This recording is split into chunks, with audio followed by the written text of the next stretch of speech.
बम बम बोल रहा है काशी हाजीपुर का अनीस अवासी। अनीस जब भी आता है तो कुछ न कुछ खास चीजों का आपको दिखाता और सुनाता ही है। आज मैं ऐसे शख्सियत से आपको मिलाने जा रहा हूं जो पटना में किसी भी नाम के मोहताज नहीं है। इनकी कहानी बहुत सारियां हैं, बहुत सारी कहानियां हैं, मैं सब सुनाऊंगा। लेकिन सबसे पहले तो आप स्वागत तो कीजिए हमारे डॉक्टर साहब का। सर धन्यवाद। सर मुझे थोड़ा सा अपने हमारे दर्शकों को ये बताइए सर कि ये जो आप हैं तो सर किस चीज के लिए है और क्या नाम है पूरा सर? मेरा नाम विजय प्रताप सिंह है, डॉक्टर वीपी सिंह शॉर्ट में लोग हम मुझे बोलते हैं। मैं एक कैंसर सर्जन हूँ, सवेरा कैंसर हॉस्पिटल मेरा ही हुआ और इसी में मैं कार्यरत हूँ। हम लोग की पूरी एक सेटअप है जो 100-बेडेड कॉम्प्रिहेंसिव कैंसर यूनिट है, जिसमें सर्जरी, कीमोथेरेपी, रेडिएशन, एक छत के नीचे सारा कैंसर का इलाज अवेलेबल है। सर ये कैंसर जो है सर, कैंसर से लोग भयभीत हो जाते हैं, आप कैंसर के रोगियों का इलाज करते हैं, सर डर नहीं लगता? जो डर गया वो मर गया, तो डरना तो है नहीं, लड़ना है। और कैंसर से जो डरा वाकई में मर गया, क्योंकि जो नहीं लड़ेगा तो फिर वो सर्वाइव ही नहीं करेगा। तो सर्वाइव करना है तो लड़ना है। सर युवराज सिंह को भी कैंसर हुआ था ना सर? जी, उनको लंग का टेस्टिकुलर था, क्योंकि लंग में उसके कुछ अंश थे, लेकिन वो क्यूरेटिव था क्योंकि वो लड़े और उसके बाद उन्होंने छक्के लगाए। जी, लड़ना है, जो नहीं लड़ा वो गया। जी। सर मुझे ये बताइए सर कि जो इस कैंसर के अवेयरनेस के लिए सर क्या आप कोई मुहिम वगैरह छेड़ते हैं या कुछ बताते हैं कि अगर इस टाइप का कुछ आ रहा है तो आप कैंसर से आप बचें, या कैंसर के लिए कुछ ऐसे कुछ सुझाव हैं क्या? देखिए, सबसे इम्पोर्टेंट चीज है, कैंसर में दो तरीके का होता है, एक होता है प्रिवेंशन, एक होती है ट्रीटमेंट। तो अगर एज अ डॉक्टर मैं अगर सिर्फ ट्रीटमेंट करता रहूँ तो कितनी जाने अब बचा लूंगा।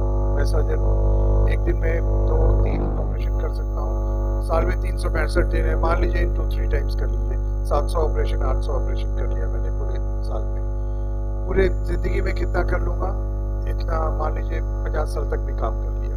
तो अगर आप पूरा कैलकुलेट करेंगे तो पाएंगे कि मैक्सिमम आप 1 लाख से ज्यादा किसी भी हालत में बहुत बड़े 30 खान होंगे तो भी नहीं पहुंचने वाले। यही चीज अगर मैं प्रिवेंशन पे आप आ जाऊं तो प्रिवेंशन जो कहावत है ना, prevention is better than cure, क्यों बोला गया है कि आप क्योर करके तो मुश्किल से 1 लाख जान बचा रहे हैं अपनी पूरी जिंदगी में, लेकिन प्रिवेंशन में आपकी एक बात से, आपकी ये इस इंटरव्यू से अगर 1 करोड़ लोग बेनिफिट हो गए तो बहुत बड़ी बात होगी। तो prevention is 100 times better than cure, इसलिए प्रिवेंटिव एस्पेक्ट को हम लोग सर्वोपरि मानते हैं। डॉक्टर साहब एक चीज और पूछूंगा सर, सबसे ज्यादा अगर कैंसर के लिए अवेयरनेस लाए तो सर वो एक अपने कुणाल जी लेके आए सबसे पहले, कुणाल किशोर जी, महावीर कैंसर संस्थान के। उसके बाद सर आप यहाँ पे कैंसर के बहुत सारे मरीज होते हैं, पूरे अगर भारत का अगर सर्वे निकाला जाए तो बिहार ही क्यों आ रहा है सर सबसे ज्यादा मरीज लेकर के?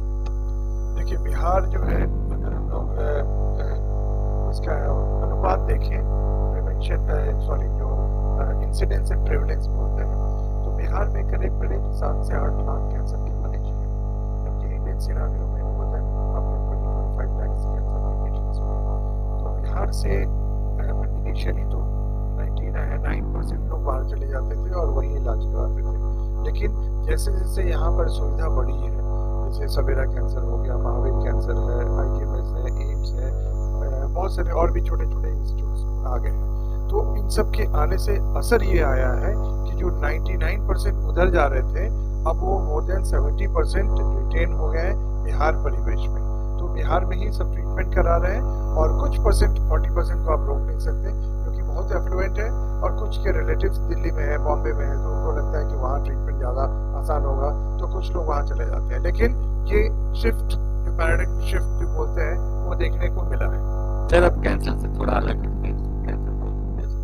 सर मुझे ये बताइए सर, इस सवेरा हॉस्पिटल में सिर्फ कैंसर का ही इलाज होता है या और भी किसी चीजों का? देखिए, एज सच तो हम लोगों ने बिल्डअप किया है कैंसर ट्रीटमेंट के पॉइंट ऑफ व्यू से ही, क्योंकि हमारा कॉम्प्रिहेंसिव कैंसर सेंटर है, लेकिन किसी भी कैंसर सेंटर में उसके एंसिलरी सर्विस होते हैं। फॉर एग्जाम्पल, डाइटिशियन है, फिजियोथेरेपिस्ट है, हमारे मान लीजिए किसी को ऑर्थोपेडिक की ट्रीटमेंट होती है तो ऑर्थोपेडिक ऑन्कोलॉजी है, ऑर्थोपेडिक्स आ गए, जहाँ कार्डियक का इशू आया वहाँ कार्डियोलॉजिस्ट आ गए, वहाँ जहाँ नेफ्रोलॉजी की प्रॉब्लम है, डायलिसिस की सुविधा उपलब्ध है, जहाँ यूरोलॉजी की प्रॉब्लम आ रही है वहाँ यूरोलॉजिस्ट अवेलेबल है, जहाँ गॉलब्लैडर इस तरह की परेशानी है, लैप्रोस्कोपिक गॉलब्लैडर सर्जरी हो रही है।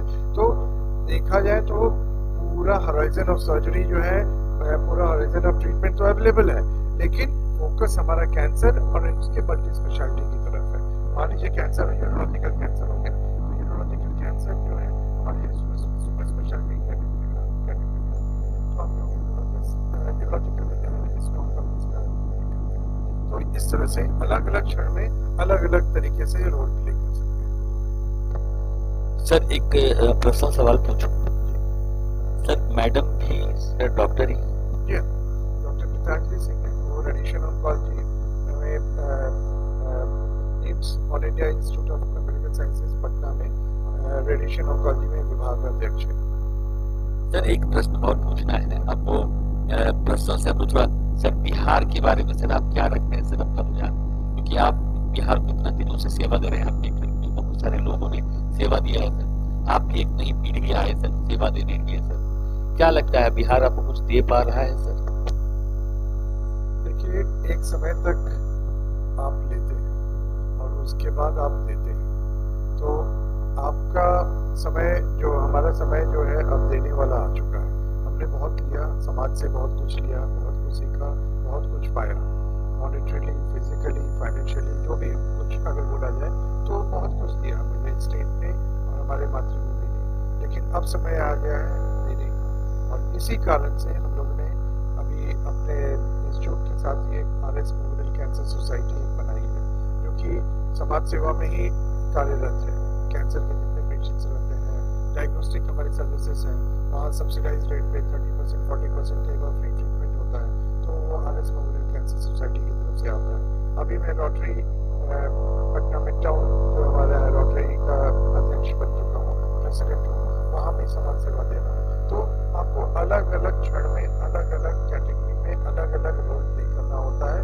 जैसा कि आपको भगवान ने यहाँ पर रोल प्ले करने के लिए भेजा है, आप अपना रोल अदा कीजिए, बाकी जाते समय बाय बाय करके सबको चले जाइए। सर सब कुछ पता है सर, हर चीज पता है, और इतने बड़े इंस्टीट्यूट के मालिक होने के बावजूद भी सर कैसे रह पाते हैं घर में, क्या टेंशन कभी नहीं होता? मैडम भी कैंसर, आप भी कैंसर, दोनों डॉक्टर सर घर में कैसा हो जाता है? घर में माहौल कभी कभी झगड़े होते हैं नहीं सर? पर्सनल सवाल। झगड़ा किसमें नहीं होता है? अरे झगड़ा तो भगवान भी करते हैं। इंद्र भगवान देखते नहीं है कैसे डर जाते हैं, कोई भी तपस्या करता है सिंहासन डूब जाता है। तो जब इंद्र का सिंहासन डूब सकता है तो हमारा मैं किस चिड़िया है, मतलब किस खेत का मूली। इस चीज से